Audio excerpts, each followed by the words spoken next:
The documentary film you are about to see was shown to Mr. Alexander Kerensky, president of the Democratic Provisional Government of Russia, overthrown by the communists in 1917. Mr. Kerensky consented to make a few introductory remarks about our picture.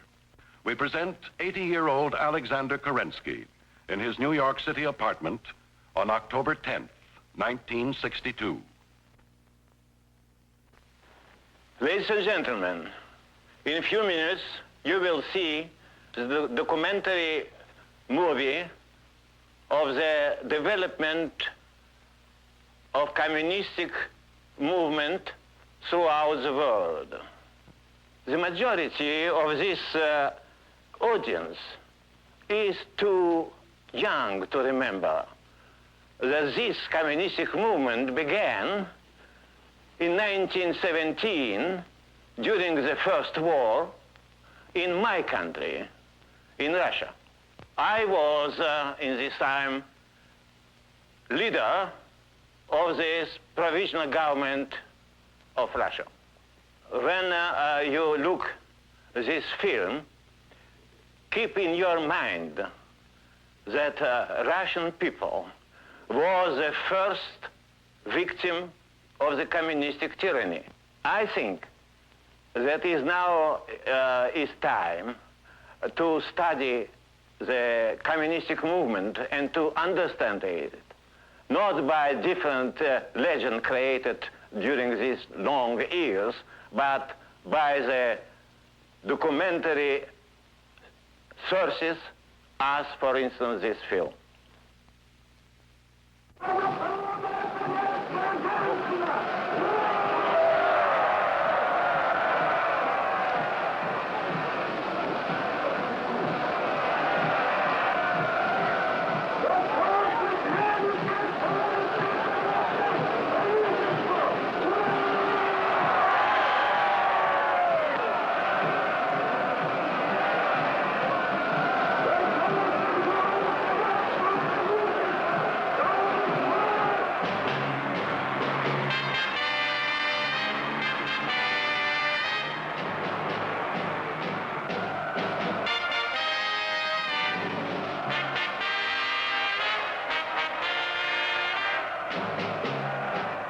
Most of the pictures in this documentary were photographed by communist cameramen as the actual events were taking place.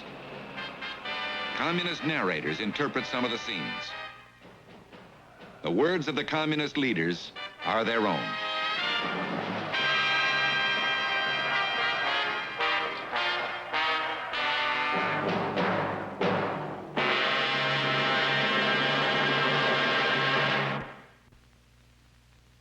Hello.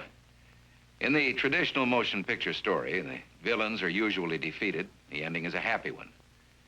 I can make no such promise for the picture you're about to watch. The story isn't over. You and the audience are part of the conflict. How we meet the communist challenge depends on you. What has happened so far, what is happening now, is far from encouraging. Less than 50 years after the communists seized power in Russia, almost 1 billion people are under their control.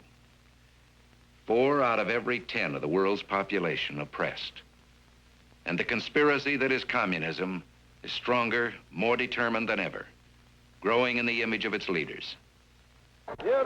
Nikita Khrushchev says, in this world today, there's a fierce struggle of 2 ideologies, the communist and the capitalist. And in this struggle, there can be no neutrals. Whether you like it or not, history is on our side. We will bury you. Mao Zedong says, coexistence with capitalism is impossible. Warfare with these forces is inevitable.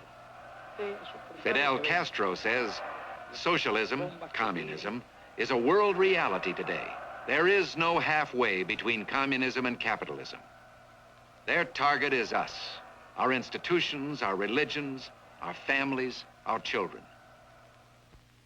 Karl Marx, who developed the basic theories of communism, was a sick man most of his life.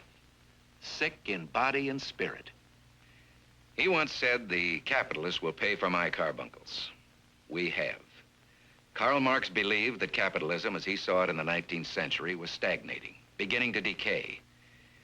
and that communism was predestined to replace it, starting with the highly industrialized nations like Germany. That was just one of his many mistakes. Actually, it took the misery, the disillusionment, and the slaughter of World War I to bring the first communist regime into power. Not in Germany, but where Marx least expected it, Russia.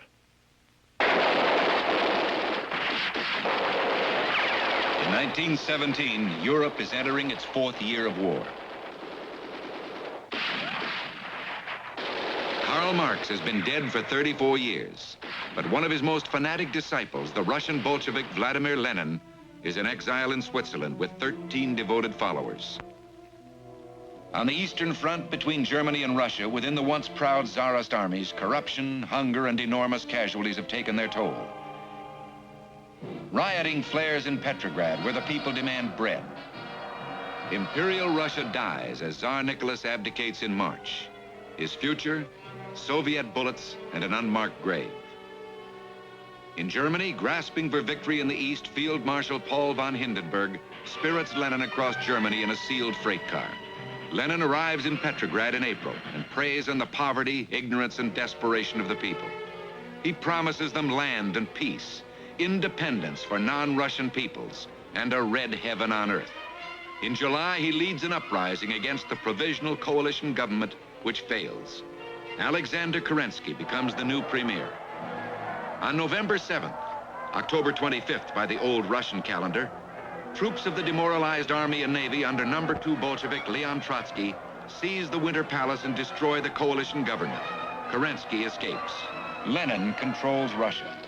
The Bolsheviks change their name to communists. All opposition is ruthlessly suppressed. It is immediately apparent that the dictatorship of the proletariat, the working people, which Lenin had promised, is a myth. The dictatorship is that of the Communist Party under its chairman. Lenin makes a humiliating peace with Germany to gain time to establish his regime. First, he creates a terrible weapon against counter-revolution, secret police battalions, and then builds a new war machine under the guidance of Commissar of War, Leon Trotsky.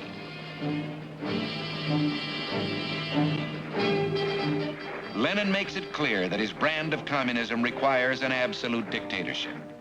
Chief of the Petrograd Soviet, Grigory Zinoviev, soon to become the first president of the Comintern, the Communist International, predicts the future developments of the world revolution will proceed at the same pace as the march of our Red Army.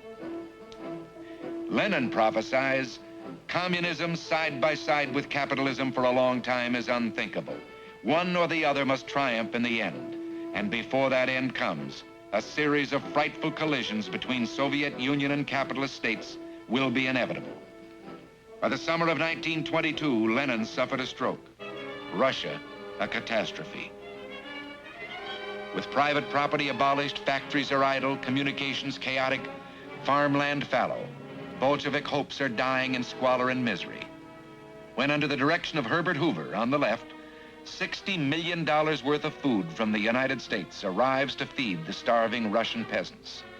This act and Lenin's return to limited free enterprise saves the Soviet state. Exercising power for the ailing Lenin are Zinoviev and Lev Kamenev, forefront on the podium. In the background, the shadowy new secretary of the Communist Party, Joseph Stalin, is still relatively unknown. January 24, 1924. Vladimir Lenin, who vowed to destroy the free world, is dead, and a sordid struggle for power begins. Scheming to destroy the image of Trotsky as Lenin's successor, the triumvirate Zinoviev, Kamenev, and Stalin telegraphed Trotsky on his way to Sukhin, a health resort. The funeral takes place on Saturday. You will not be able to return on time. The Politburo thinks that because of the state of your health, you must proceed to Sukhin. The funeral actually takes place on Sunday.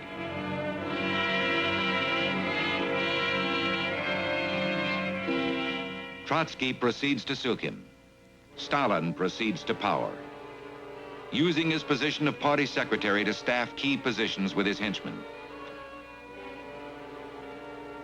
He rids himself of his opposition, Trotsky, who is exiled to Turkestan, then with his family to Turkey, and finally to Mexico. His son, Sadov, is later to be poisoned by the Soviet secret police. it is again apparent that communism requires an absolute dictatorship to survive. The dictator, Joseph Stalin, and he builds a cult of personality probably unrivaled in history by anyone except Adolf Hitler. Stalin creates an image of himself as a demigod.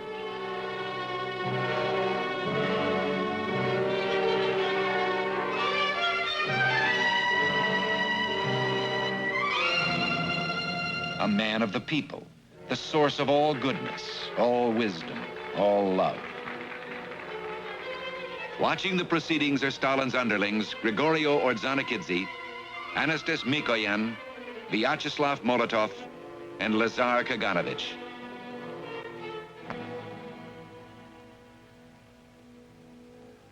Stalin is pictured as Lenin's closest disciple, the revolution's greatest general, communism's most profound thinker, the great educator. The communist narrator says, Operators, lorry drivers, hydro-mechanizers, and others are studying the economic laws discovered and substantiated by Joseph Stalin. the guardian of hearth and home, a hero for children to worship. Stalin is very much aware of one of communism's primary objectives, to capture the minds and hearts of the young. Now he gives great attention to the Komsomol, the Young Communist League, whose aim is to link every step in the training and education of youth to the class struggle, the victory over the non-communist people of the earth. Now the world begins to learn the truth about communism. Family ties are discouraged. The state is supreme. Translation: religion is the opiate of the people. Religious satires are staged throughout the Soviet Union. Atheism continues to be the official state doctrine. Communism instructs its people, never forget the clergy are the greatest enemies of the Soviet state. If you are not a convinced atheist, you cannot be a good communist and Soviet citizen. Atheism is inseparable from communism. Both of these ideals form the foundation of Soviet power. Teachers find that 40% of their course is made up of indoctrinational studies. Indoctrinators are guided by Lenin's instruction, children must be taught to hate their parents if these are not communists. For sons of the new class, military training begins early. Communism believes that its struggle to win the world will be a violent one.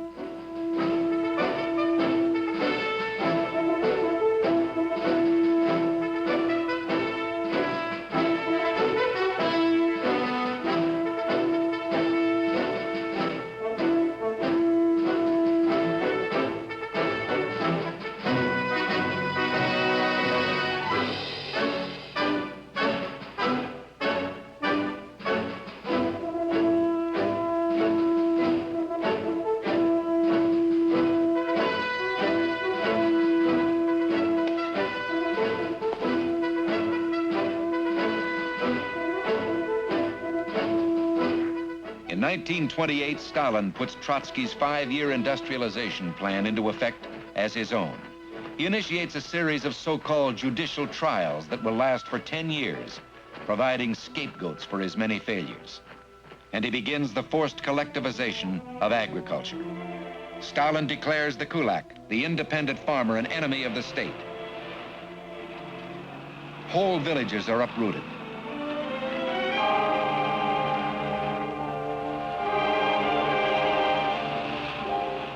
Six million farmers are liquidated, 25 million farms erased. The most violent social upheaval in history as Stalin forces the peasant population into huge collectives.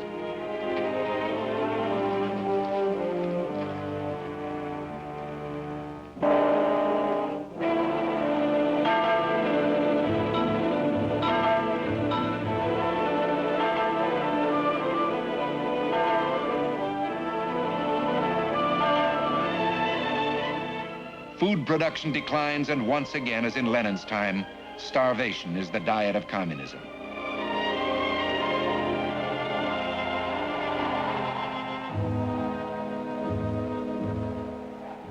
Freight cars are used for housing. Stalin makes slavery an essential part of the communist economy. Here, digging the Volga-Don Canal are farmers, religious leaders, and inconvenient minorities. Stalin establishes his own secret police force, and slave labor camps are set up all over the Soviet Union.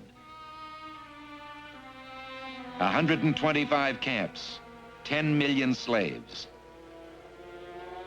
On the backs of his slaves, Stalin builds an industrial Russia geared for conflict with the West. 1934, Stalin plots to liquidate his opposition within the party. He confides to his friends to choose the victim, to prepare the blow with care, to satisfy an implacable vengeance, and then go to bed. There is nothing sweeter in the world. On the right is Sergei Kirov. Stalin uses the assassination of Kirov as the excuse for the great purges which claimed thousands of lives. The first to go, Lenin's close associates. Zinoviev executed. Kamenev executed. Radek executed. Pyatakov executed. Leon Trotsky comments from Mexico, "There are no crime in history more terrible in intention or execution than the Moscow trials of Zinoviev Kamenev and Radek Pyatakov. What is now my principal task? To reveal the truth, to show and to demonstrate that the true criminals hide under the cloak of the accusers. What will be the next step in this direction? The creation of an American, an European, and subsequent also an international commission of inquiry, composed of people who incontestably enjoy authority and public confidence." Trotsky's future? Assassination. In the Kremlin, the planned murders continue. The cream of the officer corps, condemned without witnesses or defense and shot within 48 hours. Literary giant Maxim Gorky dies under mysterious circumstances. One of those benefiting most from the purges is Nikita Khrushchev, now first secretary of the Moscow Party organization.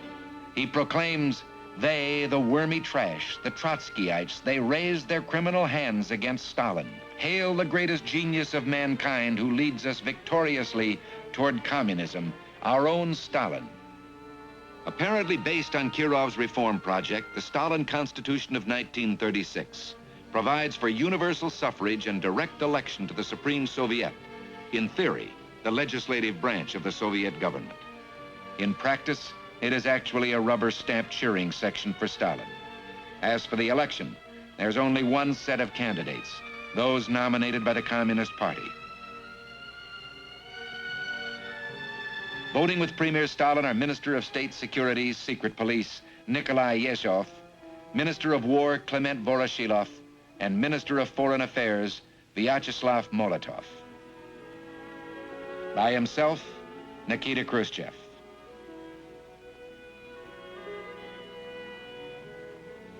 Everyone, everywhere is ordered to vote.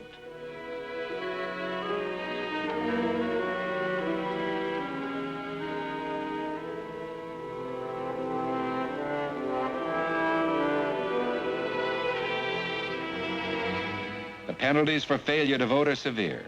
They involve loss of work, loss of social position, or imprisonment in a slave labor camp. Supposedly, 99% of the people cast their ballots for the one-party ticket. Stalin announces that socialism has been attained in the USSR. Actually, the government has become everyone's boss. Workers are forbidden to strike.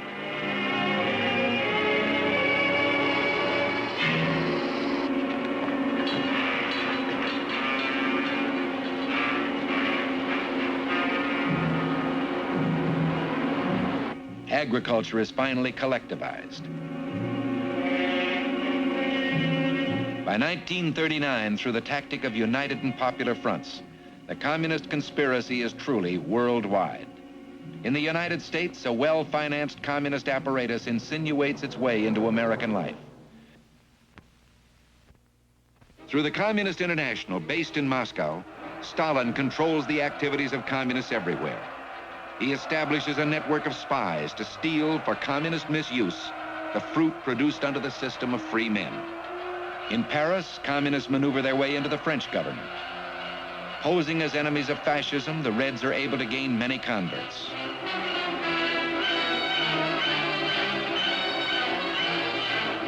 In Yan'an, China, Mao Zedong is firmly established in the north and awaits his opportunity to take over the whole country.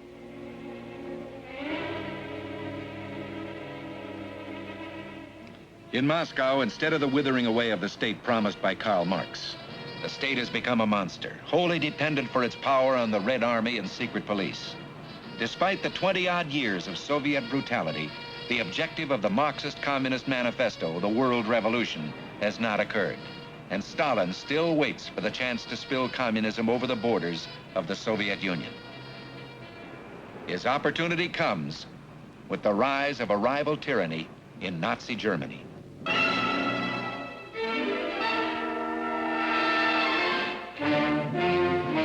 In early 1939, the British and French negotiate in Moscow for a mutual defense pact against Hitler. Stalin instructs his subordinates, words have no relation to action. Otherwise, what kind of diplomacy is it? Words are one thing, actions another. Words are a mask for concealment of bad deeds. Sincere diplomacy is no more possible than dry water or wooden iron. Even as the fruitless talks continue, Nazi Foreign Minister Joachim von Ribbentrop arrives in Moscow to discuss with Commissar of Foreign Affairs Maxim Litvinov a non-aggression pact between Hitler and Stalin. On August 23, 1939, the tyrants are united. Hitler is free to strike. So is Stalin. September 1st, Germany attacks Poland.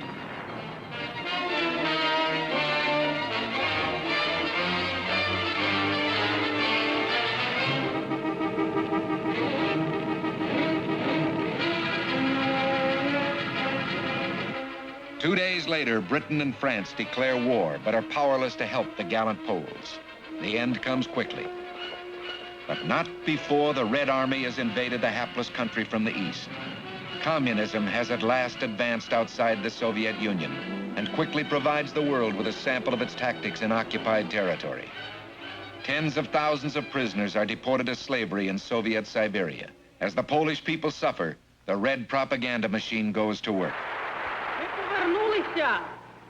Із великої Москви, з великого будинку, із хати Червона армія, вона нас оборонила від усього. Вона не дорожила, що покинула сем'ї батьків, жінок, дітей. Орлами летіли на наші землі і боронили. The new secretary of the Ukrainian Communist Party, Khrushchev, and Marshal Semen Timoshenko take over. Meanwhile, Soviet firing squads are busy. In the Katyn forest, some 10,000 Polish officers and intellectual leaders are slaughtered by the communists and buried in mass graves. The atrocities in our film are not pleasant, but the world must be reminded again and again of the inhumanity to man that is communism and was Nazism.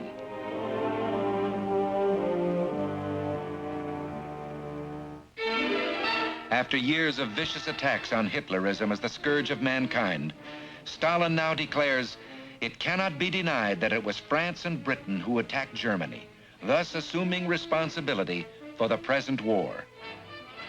Molotov is a frequent visitor to Berlin, appeasing Hitler with food and supplies, declaring it is criminal to wage a war against Hitlerism, camouflaged as a fight for democracy. Taking advantage of the pact with Hitler, Russia begins a series of systematic attacks on its tiny neighbors. Finland is invaded on November 30th, 1939.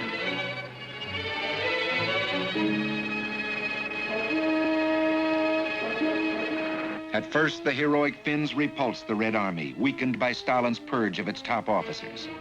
Later, greatly outnumbered, Finnish forces lose the Karelian Isthmus to the Soviet Union. 400,000 refugees, unwilling to be liberated, flee their homes, moving their possessions by every possible means.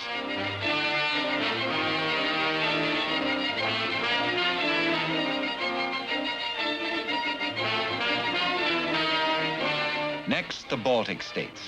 Non-aggression pacts notwithstanding, a Russian ultimatum to Latvia opens the border to Red troops.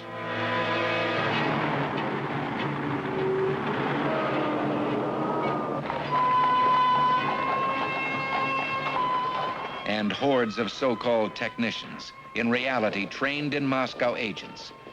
From Moscow comes Andrei Vyshinsky to appoint a puppet government with August Kerensky as prime minister. Banners and signs prepared by subversives demand admittance of Latvia into the Soviet Union. Johannes Spure of the Latvian Communist Party makes the formal request. There are no opposing votes. To the Kremlin goes Premier Kerensky, petitioning for admission into the Soviet Union. With Stalin are Khrushchev, Molotov, Mikoyan, and Kaganovich. Back in Latvia, behind the parades and banners, oppression. The communists have a technique for subversion outlined for every nation, for every class, for every type of political situation. Here is a blueprint for communist conquest. First, the propaganda machine goes into action.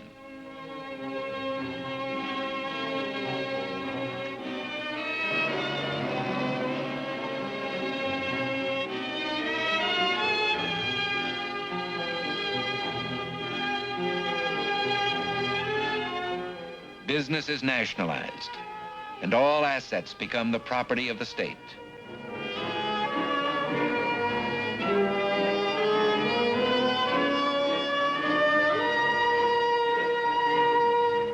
Down to the last nut and bolt.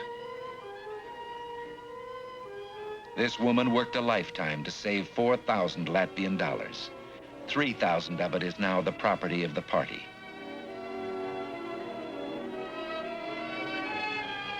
And so is a month's pay from every worker. Time is taken out to sign the pledges.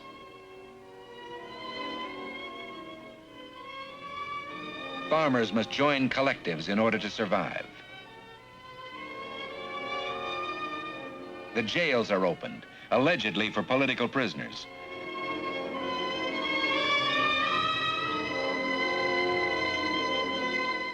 But convicted felons become the new police force.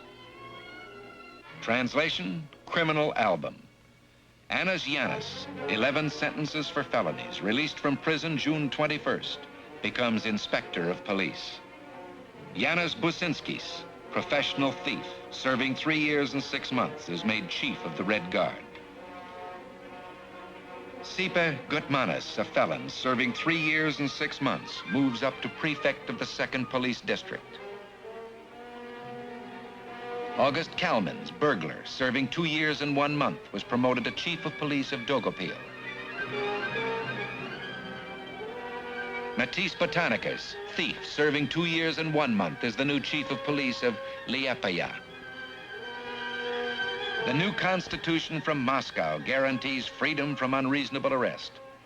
Previously respected citizens, now labeled enemies of the people, are herded into trains and deported to slave labor camps.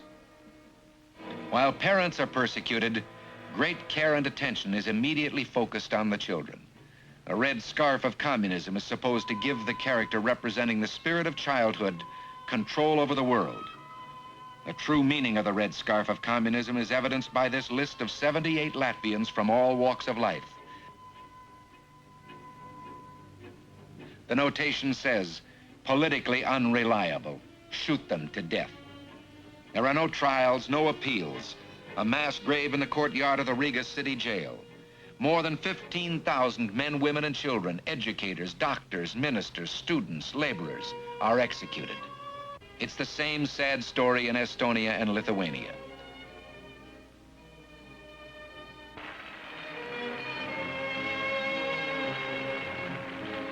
Molotov says, the nonsensical talk about the Sovietization of the Baltic countries is only to the interest of our common enemies. Words are one thing, actions another. Communist imperialism marches on.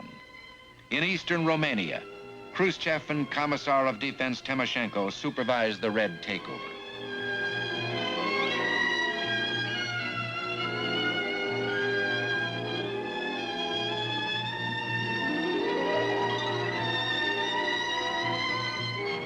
May 1st, 1941. In Red Square, Marshal Timoshenko entertains officers of the Axis powers. It begins to look as if Stalin and Hitler will divide the world. On June 22nd, frustrated by his inability to conquer England, And not trusting Stalin, Hitler turns his forces on the Soviet Union.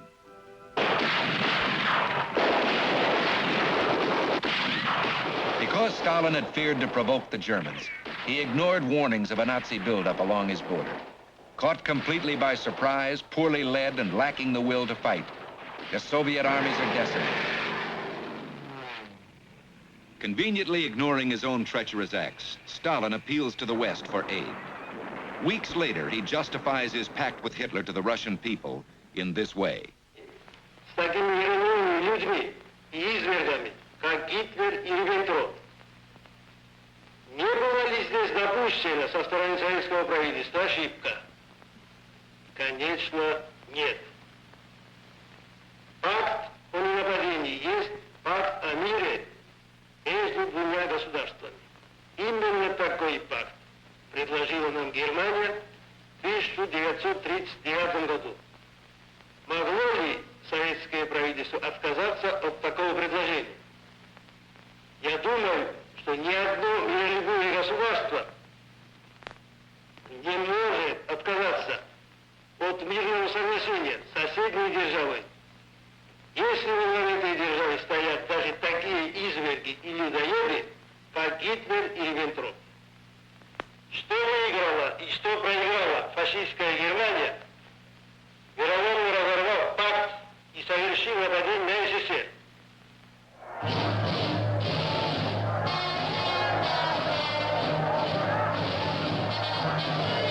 But in these early days of the war, many Russians are confused as to exactly who the fiends and cannibals are.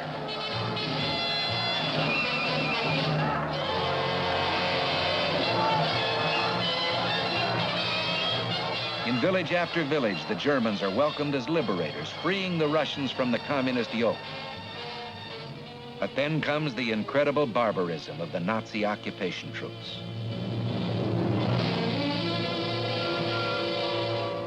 Some people have difficulty drawing a parallel between the brutality of Nazism and the brutality of communism. The victims have no such difficulty. These atrocities and Stalin's appeal to nationalism rather than to communism gives the Soviets a reason to resist, aided by some $11 billion worth of material from the United States.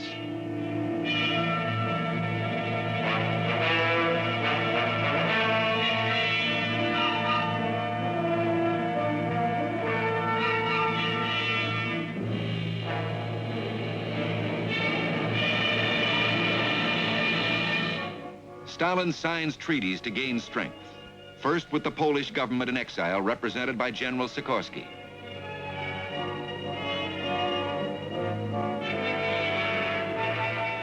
Then with the Czechoslovakian government in exile in the presence of his president Beneš.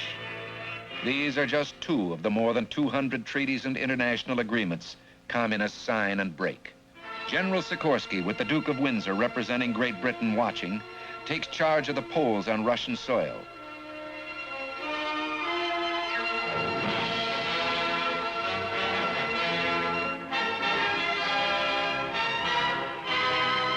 General Svoboda assumes command of the Czechoslovaks. As the war continues, Stalin becomes Uncle Joe, the faithful ally. With a straight face, he signs a summit agreement which states, "We look to the day when all peoples may live free lives, untouched by tyranny and according to their varying desires and their own consciences." But in Moscow, he has already established the Lublin Committee, dedicated to a communist Poland after the war. Soviet diplomacy. Words are one thing, actions another.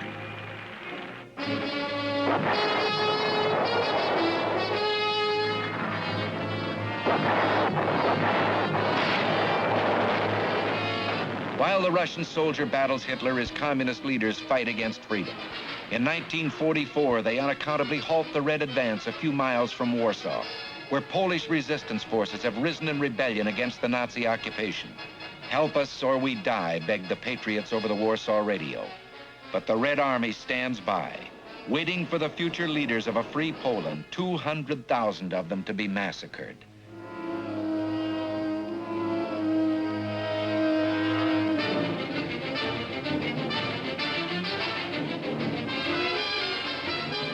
and only then do the Reds move in.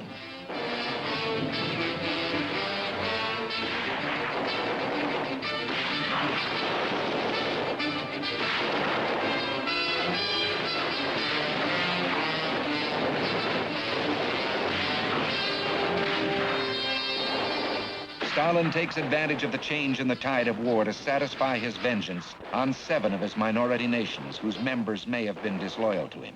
He directs a mass genocide resulting in over 11 million victims. For example, these Tanu-Tuvinians, a proud and ancient people, completely obliterated, their very existence denied by the Soviet Union.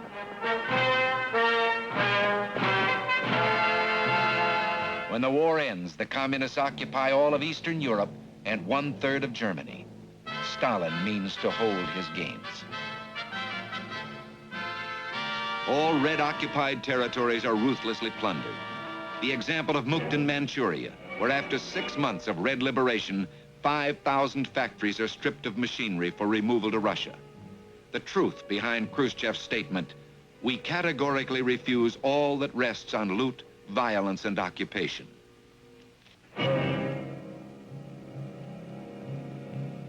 Stalin again signs treaties, this one with Chiang Kai-shek's Chinese nationalist representative.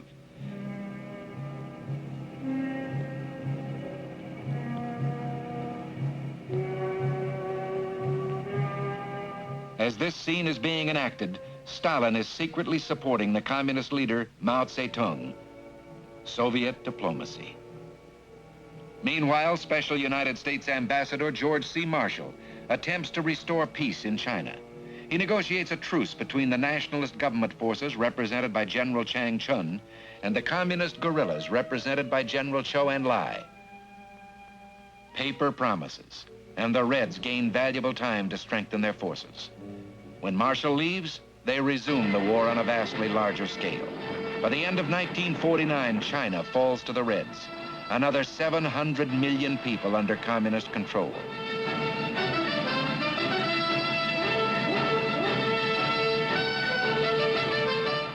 Lenin once said, "We shall reach Paris by way of Peking."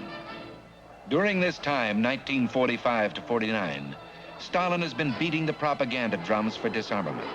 But his true policy is revealed in instructions given by the Communist International apparatus. The disarmament policy of the Soviet government must be utilized to support the only way toward abolition of war, arming the communists, overthrowing the capitalists, and establishing the communist dictatorship. Stalin's policy of a protracted conflict, the Cold War, is becoming evident. With about 5 million Red Army troops and 2 million internal security police in East Europe, no one punishes Stalin as he consolidates his control by tearing up previous treaties and signing new ones with his puppets. Romania's Dr. Groza and Dej. East Germany's Grotwald and Peak. Yugoslavia's Tito. Albania's Hodza.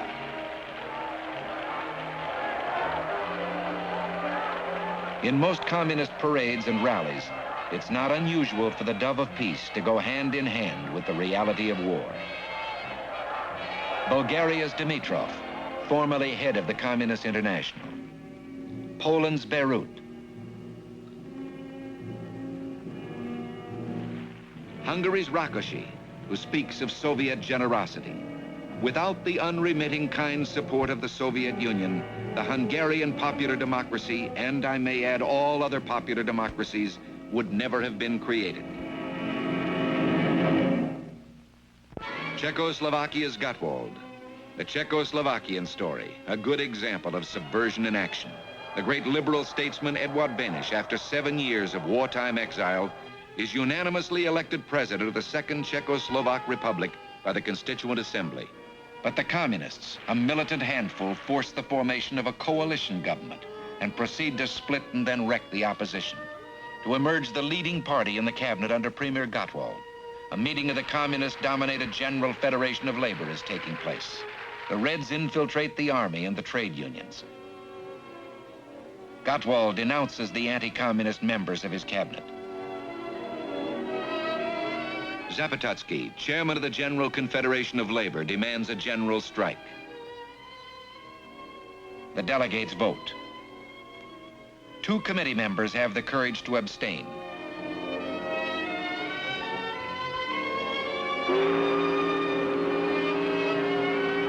Work stops.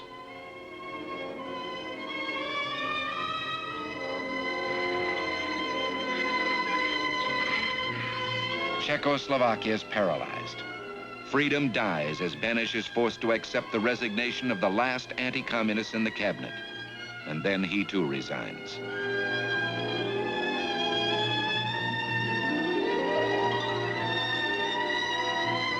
Foreign Minister Jan Masaryk, a great patriot, still has illusions.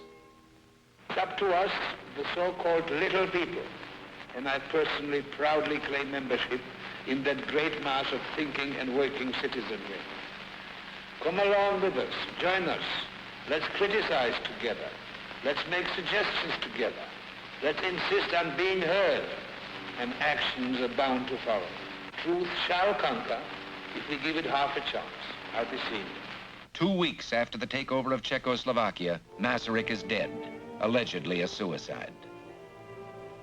Beneš, who also thought he could do business with the communists, dies soon afterward. To divert attention from his next move, Stalin orders violence in South America.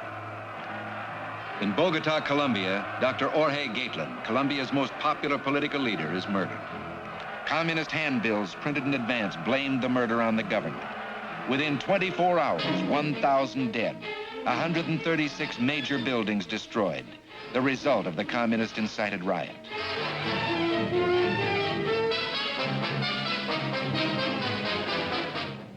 Unexpectedly, Stalin blocks Allied access routes to Berlin. The flood of refugees fleeing from communism embarrasses him. Stalin conveniently puts aside his solemn promise during World War II for free access to the city. This time, however, the United States stands firm. Thousands of tons of food and supplies are flown into Berlin every day. Stalin is made aware that interference means war. He backs down. The roads are reopened. Mao Zedong arrives in Moscow to participate in Stalin's 70th birthday celebration, December 2nd, 1949. The new Moscow-Peking axis poses an ever more ominous threat to the free world. The communist narrator translates. The most vital tasks at the present time are to fight the warmongers, strengthen good neighborly relations between the 2 great states, China and the Soviet Union, and thanks particularly to the correct international policy of Generalissimo Stalin. In the Presidium are leaders of the party and government, representatives of the various Soviet republics, and of the Communist and Workers' parties abroad. Khrushchev proudly proclaims Stalin, the genius, leader, teacher, father of the nationalities, great industrializer, great collectivizer, creator of Soviet culture, careful gardener tenderly rearing the human beings in his charge.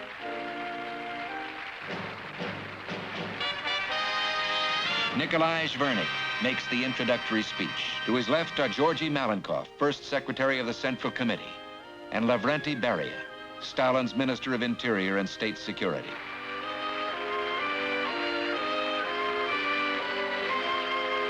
Next to Stalin are Mao Zedong, Walter Ulbricht, Deputy Prime Minister of East Germany, and in a place of prominence, Nikita Khrushchev.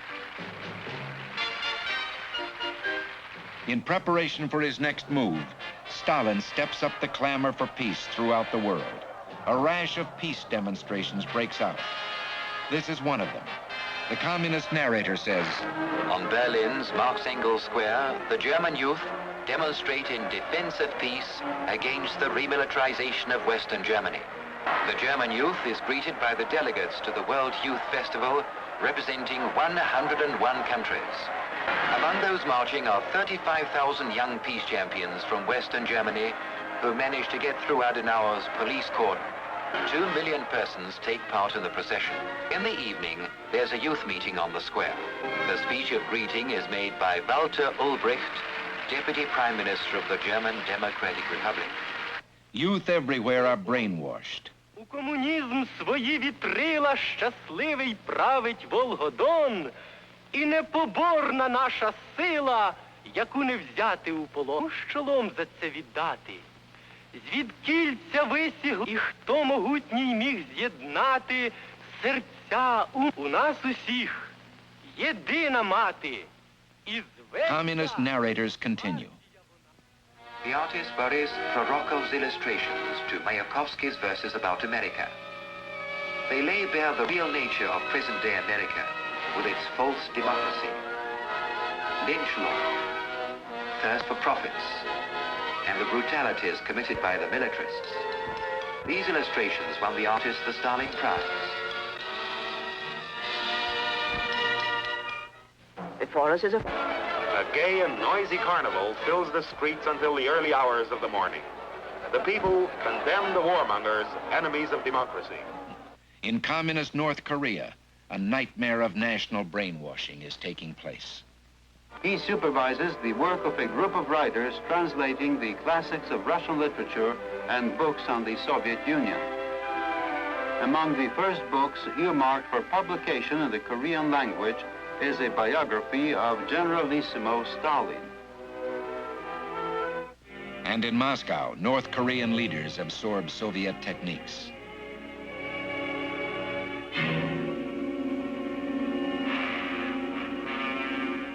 The Korean people are unimpressed.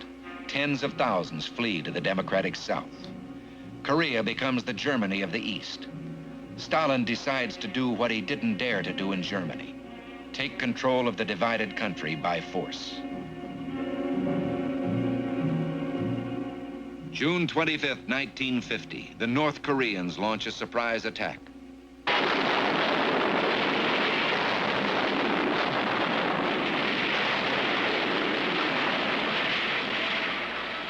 Their advance is spearheaded by Russian tanks. But once again, the United States stands firm. Stalin miscalculated. The Cold War becomes a hot war. American troops, later supported by forces from the United Nations, hold and then rout the North Koreans. Mao Zedong pours 1 million Chinese so-called volunteers into the fight. After 3 years of conflict and negotiations, agreement is reached. Lieutenant General Nam II signs for North Korea. American Lieutenant General William J. Harrison signs for the United Nations. The cost to the United States for stopping the Red aggression, 135,000 casualties and $20 billion. These are American soldiers, some of the 10,000 prisoners of war senselessly slaughtered by barbaristic communism. And these are South Korean soldiers. And the Reds retain control of the 15 million North Koreans. The Kremlin. Stalin's war, hot or cold, is stymied. He needs scapegoats for his failures. On August 12, 1952, 400 Jewish artists, actors, and writers are murdered. Next, leading Jewish doctors are accused of a plot to poison the Soviet leadership and of working for foreign intelligence. Stalin tells Ignatiev, the then Minister of State Security, if you do not obtain confessions from the doctors, we will shorten you by a head. Stalin instructs, beat, beat, and once again beat.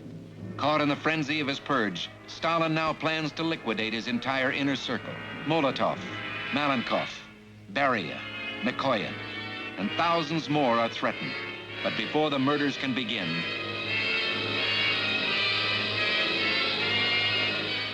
Stalin dies of a stroke. The end of a tyrant. At the bier, the beginnings of a struggle for power reminiscent of the death of Lenin. Again a triumvirate. The heirs apparent are Molotov, Beria, and Malenkov, who now becomes premier. Khrushchev is still in the background, waiting. Within months, the new rulers are shaken by the first popular uprising against a Red dictatorship. East Berlin, June 17, 1953. The sign says, "We want freedom." It starts with workers demonstrating against intolerable conditions and spreads rapidly until people of all classes are demanding democracy and an end to the communist regime. Part of the Iron Curtain is torn up.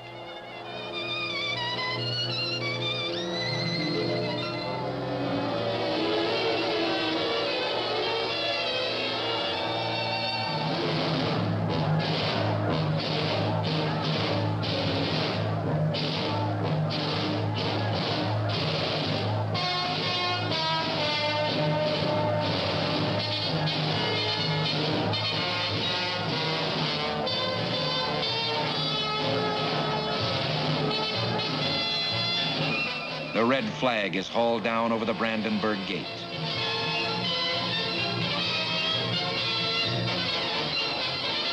The Red Army intervenes.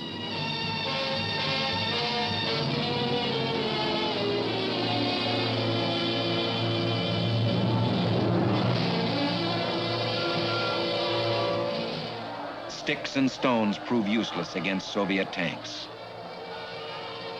For East Berlin, after 13 years of Nazism and 8 years of communism, one glorious day of freedom. The red flag goes up. For Secret Police Chief Beria, Berlin sounds a death knell.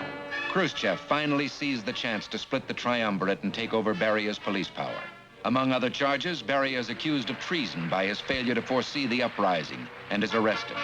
Khrushchev says, "It has now been established that this villain had climbed up the government ladder over an untold number of corpses. Beria is executed." Now, as Secretary General of the party, Khrushchev follows in the footsteps of his predecessors. The opposition, Premier Malenkov, on Khrushchev's right, is disgraced and forced to resign. His successor, Nikolai Bulganin, here with Marshal Zhukov, is a Khrushchev puppet, and Khrushchev soon succeeds him. Molotov is banished. Khrushchev staffs key posts with his own followers. Then, in a maneuver that astounds the world, apparently in order to conceal the truth of his connection with the shameful past, Khrushchev turns his attention to the overpowering image of Stalin. This is the 20th Party Congress, where Khrushchev delivers his secret de-Stalinization speech. Comrades, the cult of the individual acquired such monstrous size because Stalin himself supported the glorification of his own person. Was it without his knowledge that Stalin monuments were erected throughout the country? These memorials to the living? Was it without Stalin's knowledge that many of the largest enterprises were named after him? That many of the largest towns were named after him? The communist narrator continues. The inhabitants of Varna, now known as Stalin, voiced their warm affection and loyalty to the great Stalin and the Soviet Union. Khrushchev continues. And when Stalin asserts that he himself wrote the short course of the history of the all-Union Communist Party, the work created by a group into a book written by Stalin, this calls at least for amazement. His short biography is an expression of the most dissolute flattery. We need not give here examples of the loathsome adulation filling this book. They were all approved and edited by Stalin personally. Khrushchev continues. Stalin knew the country and agriculture only from films that dressed up and beautified the existing situation, and so pictured collective farm life that the tables were bending from the weight of turkey and geese. Evidently, Stalin believed it was so. The power in the hands of Stalin led to serious consequences during the war. To his leadership were dedicated many literary works and paintings full of fantasy. When we look at many of our novels, films, and historical scientific studies, they make us feel sick. Khrushchev continuing, all the more monstrous are the acts whose initiator was Stalin. We refer to the mass deportation of whole nations. The Kalmyk Autonomous Republic, the Karachi, the Chechen, English. The Ukrainians avoided meeting this fate only because there were too many of them, and there was no place to which to deport them. Thus spoke Khrushchev. He avoids mentioning the Jews in whose persecution he himself is deeply involved, and Budapest is still to come. October 1956, Budapest, Hungary. The Hungarian Writers' Union is attacking the communist government for oppressing freedom, distorting the truth, exploiting labor, and abusing the farmers. Students by the tens of thousands denounce the Soviet occupation. They ripped the hammer and sickle from their flag.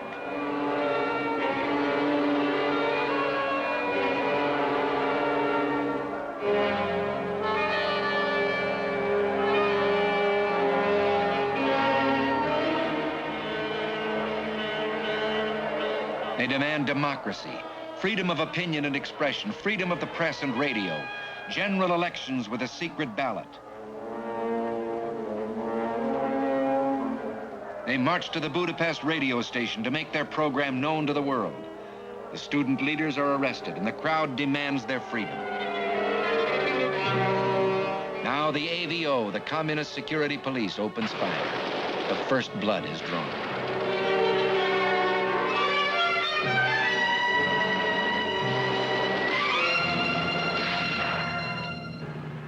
The world has a new set of heroes, the freedom fighters, who rally during the night and win the support of the Hungarian army and the local police. Within 48 hours, Soviet troops enter Budapest. The Hungarians have a message for them.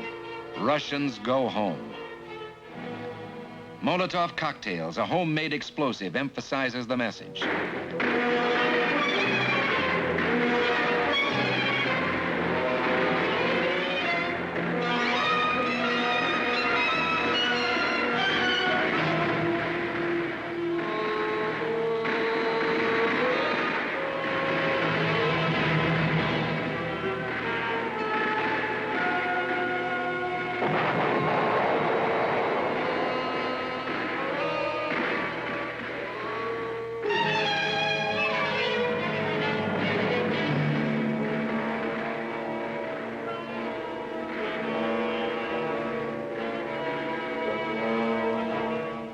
Eventually, the Soviets are forced to lift the siege of the Killian barracks, where a hastily organized defense under Colonel Pal Malater has withstood a violent assault.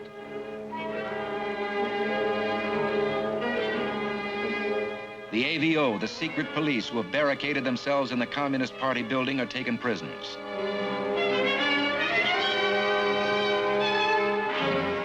Political prisoners are freed.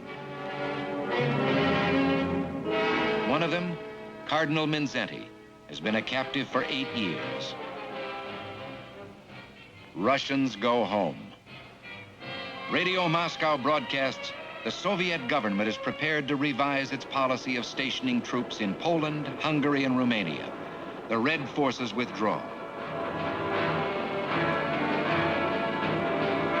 Soviet officials and their families start to evacuate the city.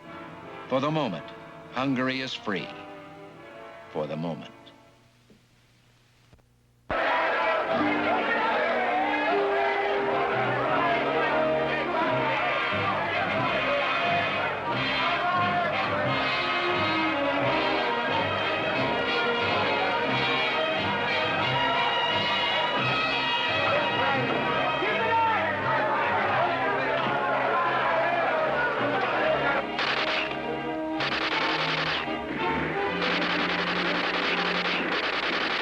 The Stalin statue, the symbol of tyranny, is brought down.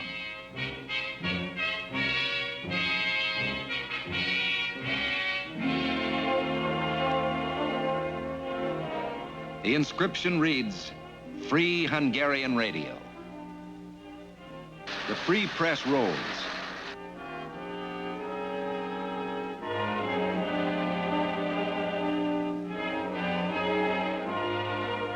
Soldiers and freedom fighters celebrate. Janos Savo, one of the citizen heroes to emerge from the revolution. Malater, now the Hungarian commander in Budapest, and Kildy, the Minister of State, are invited to Soviet headquarters to discuss the final withdrawal of Soviet troops. It is a trap. Malater never returns.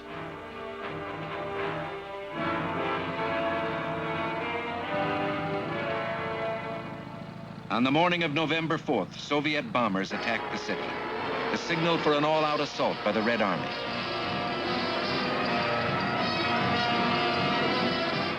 Says Khrushchev, "You think that the communist system can be maintained only with the help of our armed forces? I would not fight for such a system. The communist system must be based on the will of the people.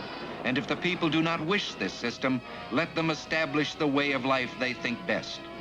But in Hungary as elsewhere, words are one thing, actions another. As the devastation continues, the Hungarian radio pleads, "People of the world, listen and come to our aid, not with declarations, but with force. Your turn will come also if we perish. Listen to our cry and act. Extend to us your fraternal aid. May God be with you."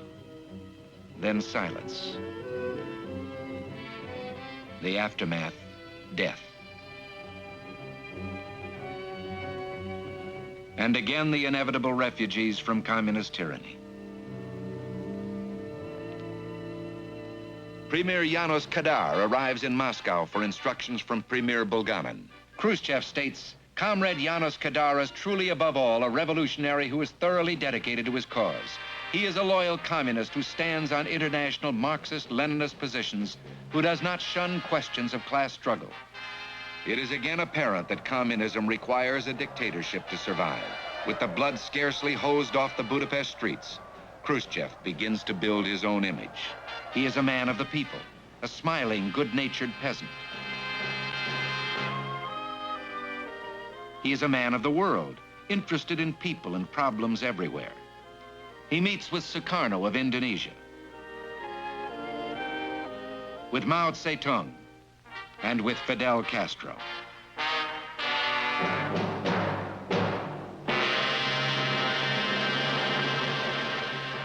Khrushchev is a peaceful man who sponsors peace organizations throughout the world. The communist narrator says, "The International Stalin Prize for the promotion of peace among nations is presented to the Cuban poet Nicolas Guillen." And Khrushchev organizes movements for the abolition of atomic weapons. The truth is something else. The world finds that Khrushchev's brand of communism is no different than Lenin's or Stalin's.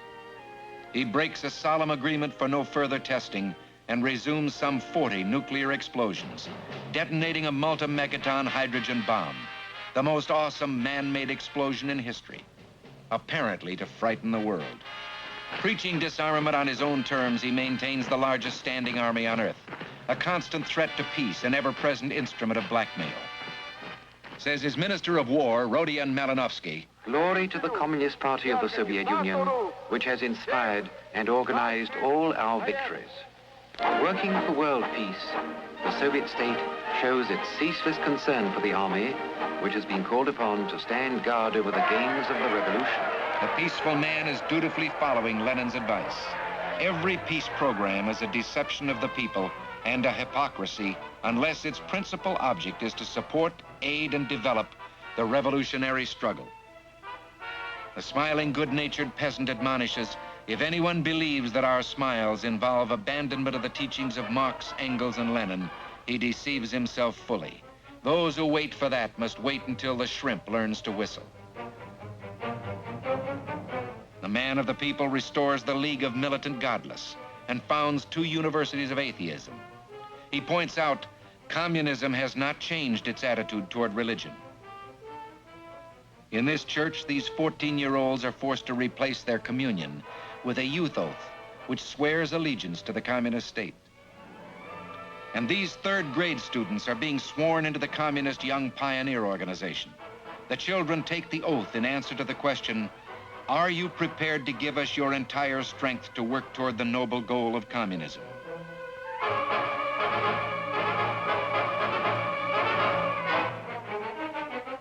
Khrushchev accelerates the youth program and coordinates it on a worldwide basis, identifying communism with the future. This World Youth Festival, just another instrument of communist propaganda, is taking place in Vienna. The theme, as always, peace, a communist peace.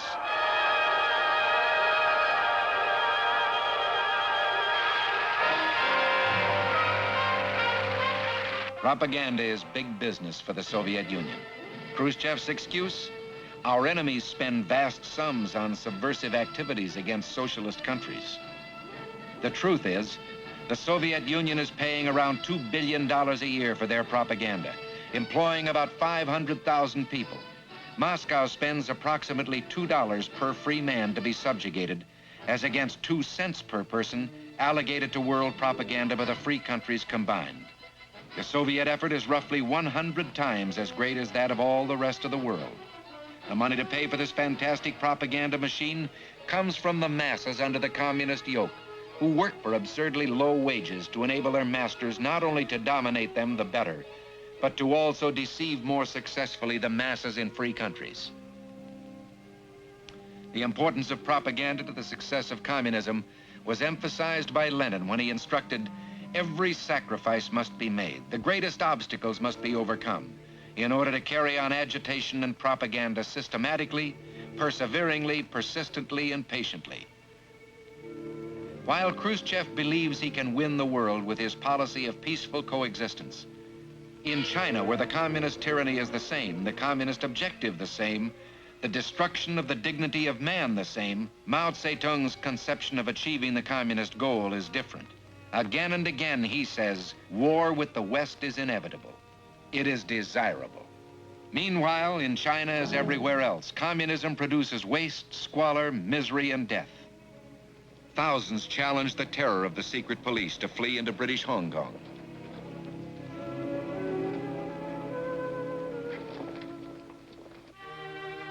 From the day Mao takes power, the countries along the Chinese frontier are scenes of constant warfare. Communism feeds on its neighbors. In French Indochina, the native desire for freedom is perverted into a war of communist imperialism.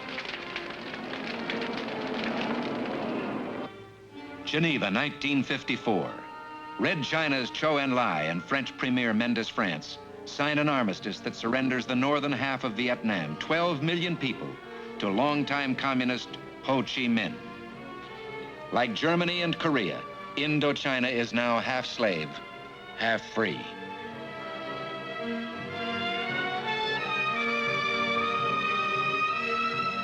The French leave Hanoi according to the armistice terms.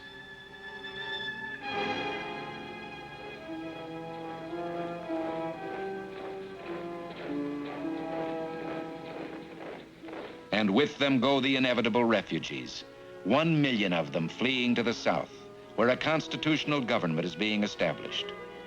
The communists take over North Vietnam, and red guerrillas continue the war against the south, demonstrating once again that with communists everywhere, words are one thing, actions another. Red Chinese invade and subjugate Tibet. At the first opportunity, the Dalai Lama, the spiritual leader of Tibet, escapes to India, where bloody riots are incited by communists as red troops assert constant pressure along the India-Chinese frontiers. Meanwhile, the Red Chinese pose as friends and protectors of new nations, such as Nepal,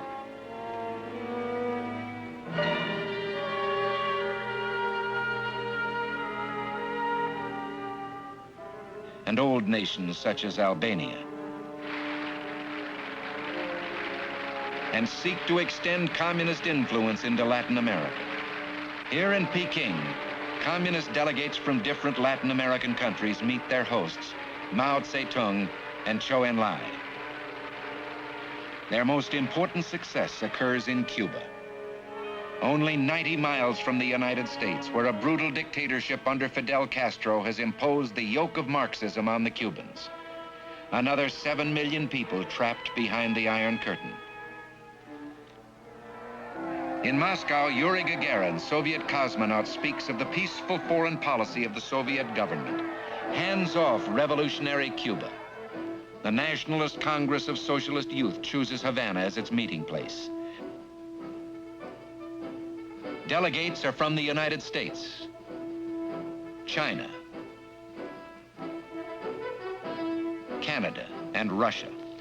And the following year, Castro announces, "I am a Marxist-Leninist and will be one until the day I die."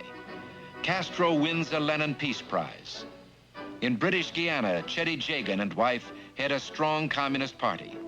Everywhere in Latin America, communism, feeding on poverty, ignorance, and despair, seethes and prepares to explode. Student demonstrations and riots, one of the favorite techniques to prepare the way for communist takeover, are ordered from Moscow. In Montevideo, Uruguay, communists protest the visit of President Eisenhower of the United States.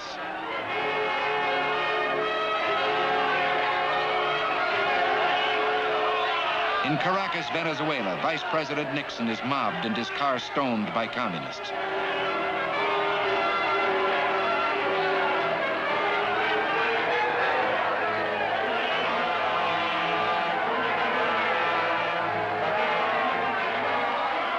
Red riots shake Japan to forestall the visit of President Eisenhower and the signing of the American-Japanese peace treaty.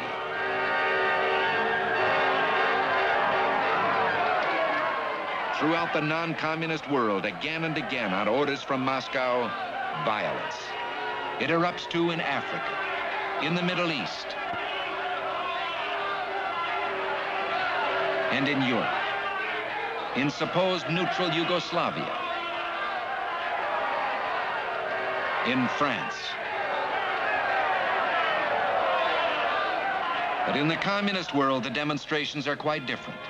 Despite the infamous Berlin Wall, a constant stream of refugees proves to the world that communism has never been the free choice of people anywhere.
This is a grim tug of war. East German police try to pull this woman back to captivity.